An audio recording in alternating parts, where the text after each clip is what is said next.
আমরা চাইলেই কি পুরানো দিন, পুরানো স্মৃতি, পুরানো কথা ভুলে যেতে পারি বলেন? যতই নতুন আসুক, কিন্তু পুরানো যে স্মৃতি থাকে সেগুলো কখনোই মুছে ফেলা যায় না। তো আমি আমার পুরানো স্মৃতিগুলা সাথে করে নিয়েই নতুন বছরটা শুরু করলাম। সবাইকে নতুন বছরের অনেক অনেক শুভেচ্ছা। কেমন আছেন সবাই? আশা করি সবাই ভালো আছেন আর সবাই নিরাপদে আছেন। আশা করছি নতুন বছর সবার খুব ভালো যাচ্ছে, কাটছে। আমরা তো মাত্র শুরু করলাম, তো সবাইকে হ্যাপি নিউ ইয়ার। আর কথাগুলো যেটা বললাম, পুরানো যে স্মৃতি সেগুলো নিয়ে নতুন বছরটা শুরু করলাম। কারণ ব্লগগুলো রেকর্ড হয়েছে 2024-এর ডিসেম্বরের 25-এ বা তার আগে পরে হবে। তো সেই দিন আমাদেরকে এনাম ভাই ডিনারে নিয়ে গিয়েছিল। তো সেই ডিনার মনে কর নতুন বছর আপনাদেরকে একটু খাওয়া দাওয়া দেখিয়ে, খাওয়া দাওয়া দিয়েই ব্লগটা শুরু করলাম আর কি। তো সেদিন তো খেয়েছি হচ্ছে রেস্টুরেন্টে। এটা হচ্ছে তার পরের দিন, এটা হচ্ছে নিপাবের বাসায় ক্রিসমাসের একটা গেট টুগেদার। ক্রিসমাসের গেট টুগেদার অ্যাকচুয়ালি বললে ভুল হবে, যেটা অনেকেই মানে অন্যভাবে নেয়। যেহেতু আমাদের ক্রিসমাসের টাইমে উইন্টার ব্রেক, বাচ্চা কাচ্চা সবাই বন্ধ থাকে, তো ওইটাকেই কেন্দ্র করে সব দাওয়াত হয়, যেহেতু সবাই বাড়িতে থাকে এরকম। তো নিপাবের বাসায় অনেক গেম টেম ছিল, খুবই মজা করেছি, খেয়েছি, আড্ডা দিয়েছি। এই হচ্ছে কাহিনী। তো পুরানো যে রেকর্ডিংগুলো আছে সবগুলো আপনাদের সাথে শেয়ার করব, কারণ ভেবেছিলাম এগুলো ডিলিট করে দেবো, বাট মনটা চাইলো না। ভাবলাম পুরানো স্মৃতি দিয়েই নতুন বছরটা শুরু করি।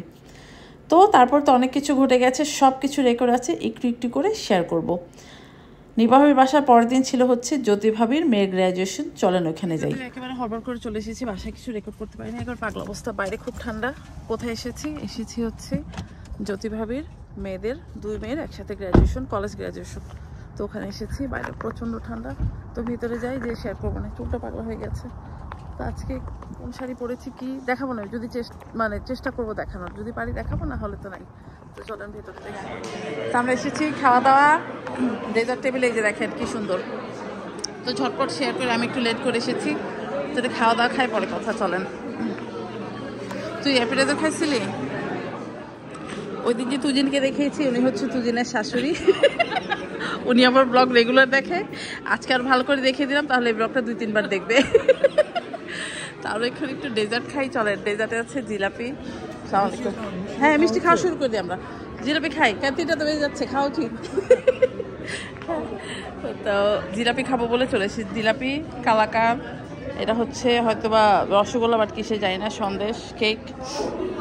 তো ঠিক আছে, চলেন একটু ডেজার্ট খাই, তারপর গ্র্যাজুয়েশনের কেক কাটা হবে। আমরা সবাই এসে হাজির। বাবা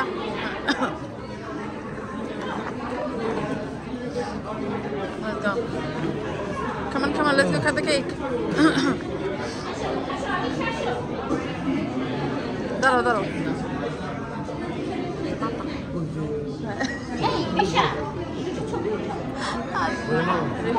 না বুঝতে হবে, একটু ছবি তুলে একটু। না মুখটা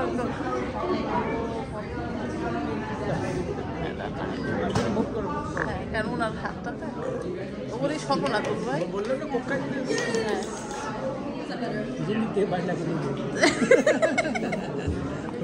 পরিবেশ খারাপ হয়ে যাবে, সবাই গালাগালি করবে।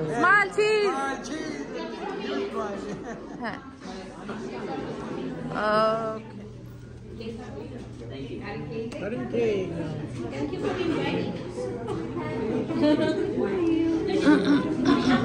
হ্যাঁ দাও।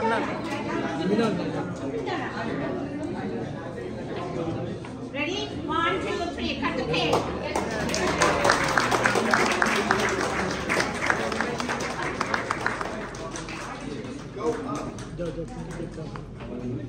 Knife দিয়ে খাওয়াই না কিন্তু এখানে পড়ি। এটা হচ্ছে দাওয়াতের পরের দিন গিয়েছিলাম একটু মার্শালে। তো এই মার্বেলের এই লেজি সুজেনটা অনেক দিন ধরেই খুঁজছিলাম, তো আজকে পেয়ে গেলাম। এইটা চেঞ্জ করব, কারণ আপনারা জানেন যে অলওয়েজ আমার মাথার মধ্যে ঘরের খুঁটিনাটি জিনিস চেঞ্জ করার এটা থাকে। তো এটা কিনেছি, এটা কোথায় দিব দেখাই, চলেন। এই যে এই জায়গাটাকে চেঞ্জ করব, অনেক দিন ধরেই ভাবছিলাম। তো এই মার্বেলের এই লেজি সুজেনটাকে এই কর্নারে সেট আপ করবো, সেটা আপনাদেরকে দেখাই। টুকটাক অনেক জিনিস কেনা হয়েছে। আর এখন যেটা হয়েছে, ওই আনপ্যাকিং ব্লগ করতে না ভালো লাগে না, যেখানেই মানে অত কিনলে তারপর আপনারাই বলবেন যে খালি শো অফ করি, সেই জন্য এখন ওই টুকটাক জিনিস না দেখাতে ভালো লাগে না। তো যেহেতু আপনাদের মানে আমার রান্নাটাই বেশি পছন্দ করেন, রান্না সংক্রান্ত কিছু চেঞ্জ করলে সেটা আপনাদের সাথে দেখাই। তো এই লেজি সুজেনটা তো যেহেতু আপনাদের চোখে পড়বে, আমি এই জায়গাটাতেই মোস্ট অফ দ্য ব্লগ বানাই, রান্নাবাটি করি, সেই জন্য এটা দেখানো উচিত। নাহলে আপনারাই বলবেন যে জিনিসটা নতুন দেখছি। কমপ্লেন না, এটা অ্যাকচুয়ালি আমার ভালো লাগে যে আপনারা ছোটোখাটো অনেক জিনিস নোটিস করেন। তো ভাবলাম যে না বাবা দেখিয়ে দিই, নিজের মনের মধ্যে তো একটা ভয় কাজ করে, আবার কমেন্ট করে জিজ্ঞেস করবেন যে নাদির আপা নতুন জিনিস কিনছেন। তো আমার কিচেনটা যেহেতু মোস্টলি মনে করেন যে কালো আর সাদায়, আমার অ্যাপ্লায়েন্স যেগুলো হচ্ছে মোস্টলি হচ্ছে কালো আর সিলভার। তো কিচেনের মানে টুকটাক যেই সব জিনিস আছে সবগুলো আমি কালো আর সাদার মধ্যেই করার চেষ্টা করি, বলবো না যে প্রপার হয়, বাট তারপরও যাই হোক। তো সব কিছু এখন আস্তে আস্তে চেঞ্জ করছি, আর ভাবলাম যে যেহেতু নতুন বছরটা আসবে, কিছু তো একটু চেঞ্জ মানে নিতেই হবে, তাই না? মানে আমি আবার মনে করেন যে মানুষ যে একেবারে নিউ ইয়ার রেজুলেশন ওইসবের মধ্যে নাই।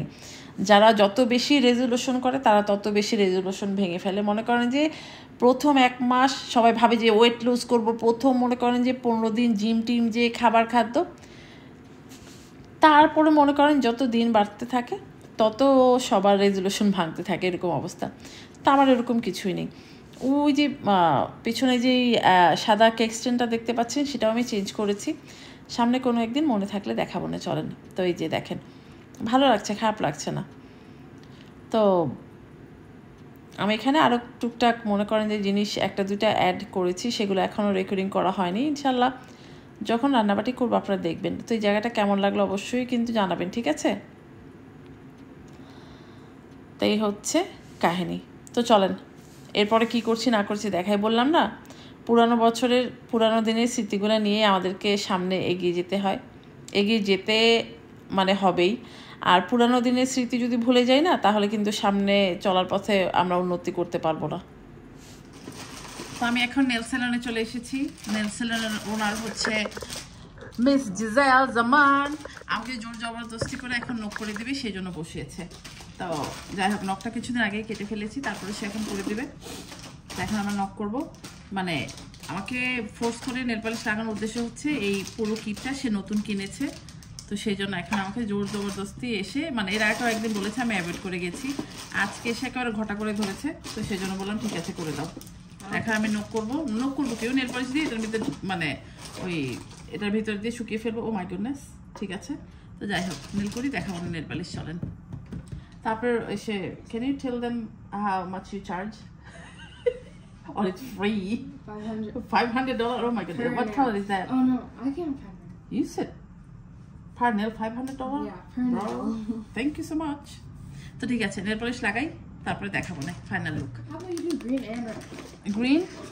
Green and red. Okay. This looks like a more Valentine. I can do this one. That's more Valentine. Yeah, this green is like matte green. I can make it matte or glossy. No, I don't want matte. I want the glossy one. You want this green? No. It can match the Christmas tree. What are you wearing? I don't know. Match what you're wearing. I'm gonna wear red, I think. I don't know even what I'm gonna wear. So I'm gonna wear something like this. Are you sure? Purple one? You want purple for Christmas. It's not Christmas. I'm just. It's a Christmas secret Santa party. No, and you're gonna be opening your gifts so everyone will look Anyway, at it. so let's do this one. Or I don't know. Green, I don't want green. It's gonna look. Oh. Then Let's how do about purple you one. Are you sure? I've Yeah, never can you tried open this one? I don't know what color it is. I like that one too. And you know this nail polish. Oh, দেখাই দাঁড়ান। তো এই কিটটা সে কিনেছে এতগুলো nail polish, ছোট ছোট সাইজের, যত বড় নেই দিস এটা। তো সেই জন্য ঘটা করে এখন নেল পলিশ দিবে। It's so tiny. My 10 finger, you know, Yeah, the it's entire gonna bottle be gonna be good. empty. Let me see. Let me see. Oh my God, that's a shoe, bro. That's It's like the neon color. green. No, neon green. A neon pink. Green. Look, it's like really, look at this. Oh my, no, it's okay. Use this on your tiny finger. My big fat finger, I'm gonna use this. Take a side. আমাকে লাগানো হচ্ছে green nail polish. অনেকক্ষণ ধরে খুঁজে টুজে এতগুলো nail পলিশের মধ্যে একটা red পাইনি, তো আমি পার্পলটা দিয়েছিলাম এখান থেকে, খুবই বিচ্ছিরি লাগছে, এটাকে উঠিয়ে এখন আবার দিলাম হচ্ছে গিয়ে গ্রিন। তো গ্রিন নেল পলিশ দিয়ে দিচ্ছে, প্রথমে কি একটা কোড দিল, তারপর গ্রিন দিচ্ছে, এই হচ্ছে কাহিনী। নর্মালি আমি নেল পলিশ দিই না, দিলেও খুব দ্রুত উঠিয়ে ফেলি। তো আজকে সে খুব ঘটা করে মানে কয়েকদিন বলেছে, তো আমি বললাম যে ঠিক আছে আজকে লাগিয়ে দাও, যেহেতু আজকে একটা দাওয়াত আছে রাতে, সেখানে যাব, তো ভাবলাম একটু নীল পলিশ লাগাই। আর নীল পলিশের কোটা দেখেন, আমি যদি 10 আঙ্গুলে লাগাই তাহলে মনে হচ্ছে যে কন্টেনার খালি হয়ে যাবে, যদি আমার নখগুলো একটু বড় বড় হতো তাহলে। আর শীতের বেলায় আমার হাত পা এমন জঘন্য অবস্থা হয়ে যায়, মানে একবার চিন্তা করতে পারবেন না, খুবই বাজে অবস্থা হয়ে যায়। আর যেটা হয়েছে, শুটশাট একটা দুটো থালবাটি যদি আমি পানিতে ধুই, গরম পানিতে যেহেতু ধোয়া হয়, একেবারে সাথে সাথে চামড়া টামড়া উঠে হাতটার জ্বালা পড়া শুরু হয়ে যায়। মানে কাজের বউদের হাতে নেল পালিশ দিলে যা হয় আর কি এরকম দেখা যাবে। মানে যাই হোক, আমি মনে হয় রং একটা কথা বললাম, মানে আমার হাতগুলো কাজের মানুষের মতো লাগবে। আবার এটা নিয়ে অনেকে বলবেন কাজের মেয়েরা কি মানুষ না, হেন তেন ভেন, মানে যাই হোক বললাম আর কি। আমরা যথারীতি প্রতি বছরের মতো এবারে চলে এসেছি রিনুর বাসায় ক্রিসমাস পার্টিতে। আর রিনুর স্পেশাল 7 লেয়ার ডিপ, এটা খুবই মজা হয়। তো আমরা খাবো দাবো, এ হচ্ছে অ্যাপিটাইজার। আর দুলভাই এখানে ডিনারের সব ঠিকঠাক করছে।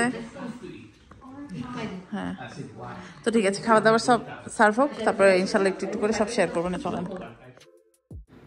আমার ব্লগ যারা বিগত 6 বছর ধরে দেখে এসেছেন তারা মনে হয় এই জায়গাটা, এই কর্নারটা সবাই দেখেছেন। প্রতি বছর রিনুর বাসায় এরকম একটা রিনু ক্রিসমাস পার্টির আয়োজন করে। আর প্রতি বছরই আমরা আসি, যেহেতু মানে রিনুরা দুলু ভাইরা আমাদের বাসার একেবারেই কয়েকটা বাসার পরেই থাকে, হেঁটে আমরা চলে আসি, বাট একদম কাছের নেবার, সেই জন্য। তো সেইটাই এবার অত লেন্দি প্রসেস করলাম না, সব শুটশাট শেয়ার করে দিচ্ছি আর কি। তো জিতু ভাবির সিক্রেট মানে স্যান্টা ছিলাম আমি, তার জন্য গিফট পিক করেছি আমি, সে জানে না কে পিক করেছে, বাট সে গিফট খুব পছন্দ করেছে। গুড মর্নিং এভরিবডি, আসসালামু আলাইকুম। কেমন আছেন সবাই? আশা করি সবাই ভালো আছেন আর সবাই নিরাপদে আছেন। ওটা কিন্তু কফি না, আজকে বানিয়েছি হচ্ছে গুড়ের চা। সকালে অনেকক্ষণ আগে ঘুম থেকে উঠেছি, উঠে মনে করো ঘর বাড়ি সব ক্লিন করলাম, মানে ক্লিন করলাম বলতে একেবারে বাথরুম থেকে শুরু করে সব কিছু। এখন শুধু ডিশওয়াশারটা এমটি করছিলাম, করে চুলার সব যন্ত্র ধুতে দিব, মানে চুলার সব কিছু ওই ধুতে দিব আর কি। তারপরে দেখি রান্নাবাড়া কী করি বা কিছু জানি না এখনও। তো আজকে কফি খাইনি, আজকে একেবারে গরম গরম গুড়ের চা নিয়ে বসেছি, একটু গুড়ের চা খাই আর ড্রাই কেক, এই হচ্ছে খানাপিনা। তো জানি না সারাদিন কী করবো, তো যা করবো ইনশাল্লাহ শেয়ার করবো না, চলেন। বাইরে আজকে ওয়েদারটা ভালোই আছে, এই যে দেখেন, আর এই যে আমাকে দেখা যাচ্ছে কিনা জানি না। তো ঠিক আছে চলেন একটু খাই, পরে কথা। এই যে দেখেন কঠিন গুড়ের চা। তো হঠাৎ করেই প্ল্যান হয়েছে পিনির বাসায় যাব পিঠা খেতে। তো আমি কি বানাবো, তো আমি বানাবো হচ্ছে চাপটি, আর বানাবো হচ্ছে গিয়ে শুটকি ভর্তা, আর হচ্ছে সরিষা বাটা, কারণ পিনি করবো হচ্ছে গরুর মাংস আর হচ্ছে চিতই পিঠা। তো যাই হোক, মানে লাইফে কখন কার যে কী ঘটে যায় আমরা কেউ জানি না। তো সকালটা শুরু হয়েছে ভালোই, প্ল্যান মাফিক পিঠা বানানোর জন্য, মানে চাপটি বানানোর জন্য আমি গুঁড়িও মানে গোলা করছিলাম। তো হঠাৎ করেই একটা ফোন কল পাই, বলবো না যে ফোন কলটা মানে খুব খুশির কোনো সংবাদ ছিল, খুবই খারাপ একটা সংবাদ ছিল। সেটা হচ্ছে আমাদের যে ফ্রেন্ড আছে ফারজানা, ওর বড় ভাই দেশে মারা গেছেন। তা আপনারা যারা আমার ব্লগ দেখেন তার জন্য অবশ্যই দোয়া করবেন। মানে কি বলবো, বলতে গেলে নিজেরই খারাপ লাগে, কারণ হচ্ছে যেটা আমরা কয়েকজন যেহেতু সবসময় একসাথেই থাকি, মানে ওরা মনে করেন যে দূরে থেকে দূরে আমাদের ফ্যামিলি মেম্বারের মতোই হয়ে যায়, আমাদের আপন হয়ে যায়। তার বাংলাদেশে না আমাদের কারো কিছু হলেই মনে করেন যে এটা মনে খুব লাগে, কারণ আমি এই জিনিসটা ফিল করতে পারি যখন আমার আব্বু মারা গেছে, তখন তো আমরা দেখতে পারিনি, আমরা তো কাছে ছিলাম না, দূর থেকেই। তো যখনই শুনি যে কারোর আত্মীয় স্বজন বাংলাদেশে মারা গেছে খুব কষ্ট লাগে, যেহেতু মানে আপন একদম কাছের যে মানুষটা থাকে তারা চলে যাচ্ছে। এই জিনিসটা যারা বিদেশে বাড়িতে থাকেন, এটা হচ্ছে সব প্রবাসীদের একটা সবচেয়ে কষ্টের জায়গা। তো যাই হোক, তো আমি এই চালের গোলাটা করছিলাম, হঠাৎই পিউনি মানে ফোন করলো, বললো যে এরকম অবস্থা। তা আমি চালের গোলাটা করে রেখেই কোনো মতে পিউনি এসেছিল, আমি পিউনির বাসা থেকে পিক করে গেছি হচ্ছে ফারজানার বাসায়। তো যাই হোক, যেহেতু বললাম সুখ দুঃখ সব মিলিয়ে আমাদেরকে মানে মনে করেন যে সামনের দিকে এগিয়ে যেতে হবে। তো এটা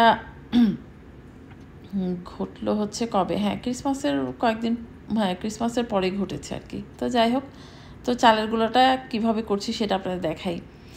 যখনই চিতই পিঠা বা মনে করেন যে চাপটি পিঠা বানাবেন, চালটাকে প্রথমে খুব সামান্য পরিমাণে পানি দিয়ে মানে চালটাকে ভিজিয়ে খুব ভালো করে এরকম করে কচলে নেবেন, মাখিয়ে নেবেন। মাখাতে মাখাতে হঠাৎ দেখবেন একটা স্টিকি ভাব হয়ে এসেছে, তখনই ওই জিনিসটাকে কিছুক্ষণের জন্য রেখে দেবেন। তারপরে পরিমাণ মতো পানি দিয়ে সুন্দর একটা গোলা করবেন, দেখবেন পিঠা সুন্দর হবে। তো যাই হোক, ফারজানার বাসায় গিয়েছিলাম, ওখান থেকে ফিরে এসে এখন বানাচ্ছি হচ্ছে শুটকি ভর্তা। এখানে আমার কাছে তো চ্যাপা শুটকি নেই, আমি এখানে নিয়েছি হচ্ছে বাঁশপাতা শুটকি। বাঁশপাতা শুটকিটাকে ভালো করে কেটে ধুয়ে সিদ্ধ করছি, আর সিদ্ধ করছি তার সাথে দিয়ে দিয়েছি হচ্ছে অল্প কিছু মরিচ, অল্প কিছু বলবো না, অনেকটাই মরিচ দিয়েছি, জন্মের ঝাল হয়েছিল। যাই হোক, তার মধ্যে দিয়ে দিলাম হচ্ছে রসুন আর হচ্ছে মোটা মোটা করে পেঁয়াজ কুচি। আমি জানি অনেকেই করতে পারেন, তারপর আমি যেহেতু এটা বাঁশপাতা শুটকি ভর্তা করছি ভাবলাম আপনাদের সাথে শেয়ার করে ফেলি। তো এটার সাথে অল্প একটু তেল দিব, দিয়ে আর লবণটা নিজেদের আন্দাজ মতো দিয়ে দিন, দিয়ে এটাকে ভালো করে ভাজা ভাজা করব, তারপরে সুন্দর মতো ব্লেন্ডারে দিয়ে বেটে ফেলবো। তার আগে আজকে আপনাদেরকে একটা জিনিস দেখাবো, সেটা কি, অনেকেরই এটা কোশ্চেন ছিল, আমাকে জানতে চেয়েছেন, আমার কাছে জানতে চেয়েছেন অনেকে, আবার আমার যেই রুটি মেকার আছে সেটা সম্পর্কেও জানতে চান, সেটা সম্পর্কে অনেক বলেছি আর বলবো না। তো এখানে রসুনগুলো যেহেতু একটু বড় বড় দিয়ে দিয়েছি, সেই জন্য রসুনগুলোকে কেটে কেটে দিচ্ছি যাতে একটু দ্রুত সিদ্ধ হয়ে যায়।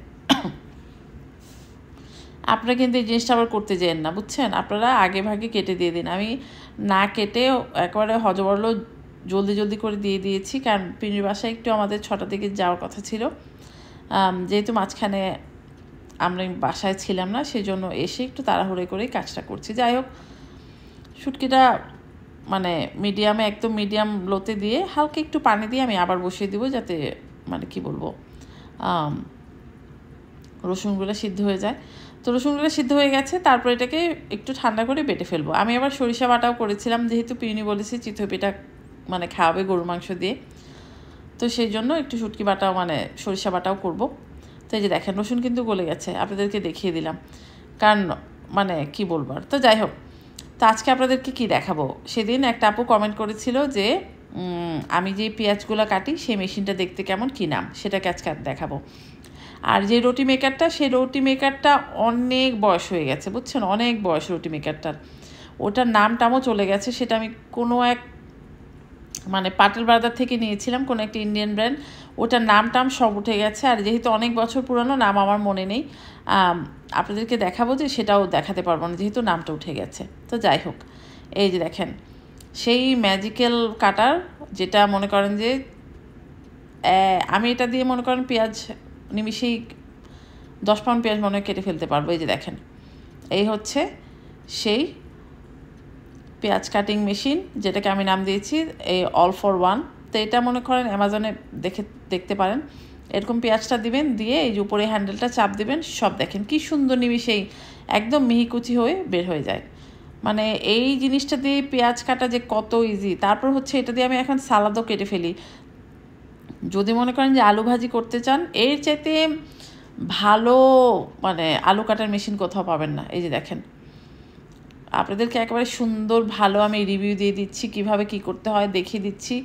তো এটা আপনারা যদি চান, কিনতে চান, তাহলে এটা অ্যামাজনে পেয়ে যাবেন, দেখতে পারেন, জিনিসটা ভালো। যারা পেঁয়াজ কাটা নিয়ে খুব অধৈর্য হয়ে যান, আমি অধৈর্য হয়ে যাই যখন আমার বাসায় অনেক মেহমানের রান্না থাকে। আগে আপনার ভাইয়াকে বলতাম পেঁয়াজ কেটে দিতে, তারপরে ভাইয়াকে যেহেতু ডাকি, তখন আবার তার আবার ভাব বেড়ে যায়। তো এই জিনিসটা আপনার ভাইয়া অর্ডার করেছিল, তারপরে তাকে বললাম যে তোমার জব আর তোমাকে এই জবে আর রাখবো না, তোমাকে জব থেকে বের করে দেওয়া হলো। এই পেঁয়াজ কাটার মেশিনটি এখন হচ্ছে আমার সবচেয়েতে মানে ফেভারিট হয়ে গেছে, এখন এটা দিয়ে পেঁয়াজ কাটতে ভালোই লাগে আমার। আর এই পেঁয়াজ এত মিহি হয় যে ভর্তা যদি করেন এই পেঁয়াজ দিয়ে, তাও খুব ভালো হয়। তো যাই হোক, এই হচ্ছে কাহিনী। এটাকে ছোট করে সুন্দর করে রেখে দেওয়া যায়, ঠিক আছে। তো এটা এখন মেন কাহিনী না, মেন কাহিনী হচ্ছে এখন আমরা বানাবো চাপটি। তো চলেন কীভাবে চাপটি বানাই সেটা দেখাই। অনেকেই চাপটিটা খুব কুড়মুড়ে মচমচে খেতে পছন্দ করেন, বাট আমাদের নারায়ণগঞ্জে যেটা হয়, আমাদের চাপটিগুলো কিন্তু খুব সফট হয়। আর আমার দাদিদের দেখতাম চাপটির সাথে ডালের মিক্স করতো, বাট আজকে আমি ডালের মিক্স করবো না, শুধু চাল বাটা দিয়েই করব। চাপটি অনেক ধরনের করা যায়, অনেকে দেখেছি যে ময়দা দিয়েও করে, তো আমি ময়দা দিব না। চালের গুঁড়িটা যেভাবে আমি মিক্স করলাম ওইভাবে মিক্স করে যদি রেখে দেন, এইটা খেতে কঠিন মজা হয়। মুচমুচে যদি করতে চান, মুচমুচে একদম সুন্দর মুচমুচে হবে। তা আমি এটাকে একটু ভারী ভারী করে করব, যাতে যেহেতু আমরা ডিনারে খাবো, মনে করেন যে একটা খেলেই মোটামুটি পেটটা ভরে যাবে। আর আরেকদিন ইনশাল্লাহ করব ডাল দিয়ে, একেবারে আমাদের অথেন্টিক নারায়ণগঞ্জের মতো করব। আমার দাদিদেরকে দেখেছি যে ডাল মিক্স করতো আমাদের নারায়ণগঞ্জে, কিন্তু এখন যে রেসিপিগুলো দেখি সবাই বানায় শুধু চালের গুঁড়ি দিয়ে বানায়। এনিওয়ে, তো কী কী দিচ্ছি এখানে, দিব হচ্ছে সব মশলা বলতে দিব আদা দিব, রসুন বাটা দিব, আদা বাটা দিব, তারপর হচ্ছে হলুদ, মরিচ, আর ধনে গুঁড়া, জিরার গুঁড়া সব দিব এটার মধ্যে। দিয়ে বেশ খানিকটা দিব হচ্ছে কাঁচামরিচ, ধনে পাতা, আর হচ্ছে পেঁয়াজটা দেন। পেঁয়াজটা যদি একটু কম দেন তাহলে এটা কুড়মুড়োটা অনেকক্ষণ থাকে, যদি পেঁয়াজটা একটু বেশি করে দেন তাহলে কুড়মুড়োটা বেশিক্ষণ থাকে না। তা আমি পেঁয়াজটা একটু বেশি করে দিব, কারণ আমার কাছে চাপটির মধ্যে পেঁয়াজটা যদি বেশি থাকে না, শুধুই খেয়ে ফেলতে পারবেন, তখন ওই হাঁসের মাংস, গরুর মাংস ওটা লাগবে না। তা আমি এই যে অনেকটা পেঁয়াজ দিয়েছি, দিয়ে এটাকে খুব ভালো করে মাখাবো। মাখানোর পরে এটার মধ্যে পানি দিব। আর চাপটি বানানোর একটা খুব ভালো টিপস হচ্ছে, যত আপনি গোলাটাকে পাতলা করবেন আপনার চাপটিটা তত বেশি ক্রিস্পি হবে। কারণ যদি গোলাটা একটু ভারী হয় না, তাহলে রুটিটাও ভারী হয়, তখন কিন্তু এটা ক্রিস্পি বেশিক্ষণ থাকে না। এটা অলমোস্ট লাইক দোসার মতো। দোসা যদি কেউ খেয়ে থাকেন বা কখনো বানিয়ে থাকেন, যত একদম পাতলা লেয়ার হবে তখন আপনার দোসাটা তত বেশি ক্রাঞ্চি হয়। চাপটির বেলাতেও সেম, যত বেশি পাতলা গোলা হবে আপনার চাপটিটা তত বেশি ক্রিস্পি হবে। তো যাই হোক, এই যে হয়ে গেছে, তা আমি বানানোর পর দেখাবো না। আর শীতের সময় আমার বাসায় সামাহাও চাপটিটা একবার হলেও করা হয়, বাট এই বছর মনে হয় কয়েকবার করা হবে। তাই যে দেখেন সবগুলো কিন্তু করে ফেলেছি, মনে ছিল না, তো হঠাৎ করেই ভাবলাম যে আল্লাহ চাপটি বানাচ্ছি, রেকর্ড তো করা হলো না, সেই জন্য ভাবলাম লাস্টের একটা দুইটা যেটাই করছি আপনাদের সাথে শেয়ার করে। এই যে দেখেন সুন্দর করে এটাকে ছড়িয়ে দিবেন। আর এই চাপটিটা হতে কিন্তু বেশিক্ষণ লাগে না, খুব অল্প সময়তেই হয়ে যায়। আর এই চাপটি বলেন, চাপটি পিঠা বলেন, এটা কিন্তু উল্টাতে হয় না, বাট আপনাদেরকে দেখানোর জন্য যে কতটা ক্রিস্পি হয়েছে, এই যে উল্টে দিলাম, দেখেন নিচটা কত সুন্দর হয়েছে। তো চলেন পিঠা খাবো, পিঠা খাওয়া দেখাই। এই যে দেখেন কঠিন মজার চাপটি, তার সাথে গরুর মাংস, তার সাথে নিব ভর্তা, খেয়ে ফেলবো। তো যাই হোক, আমরা কিন্তু নিউ ইয়ারের সেলিব্রেশনও করেছি। ইনশাল্লাহ নেক্সট ব্লগে নিউ ইয়ার সেলিব্রেশনের কীভাবে করেছি, কী রান্না করেছি সব শেয়ার হবে। টিল দেন সবাই ভালো থাকবেন, আল্লাহ হাফেজ।